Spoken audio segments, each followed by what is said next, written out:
Personally, nandito ako kasi hinamon niya ako eh. Diba? Hinamon niya ako. Kaya sinamahan ko yung mag-aaresto. Diba? O ngayon,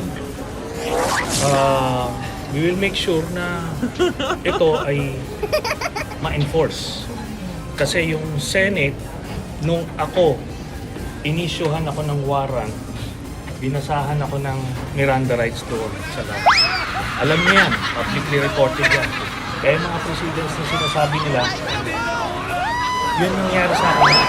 Pag kami valid na warrant, diba ngayon, meron tayong batas.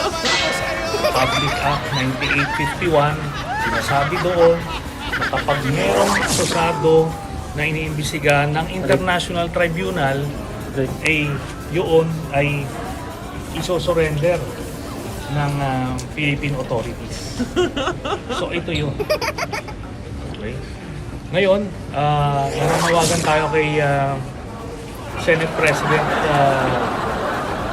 Alan Cayetano. Gawin niya yung tama. Huwag siya magkadal ng fugitive. Diba? Ganun lang kasimple yun. Tsaka, mayabang si Bato eh, di ba? Papahuli daw siya. Dito na ngayon yung huli sa kanya.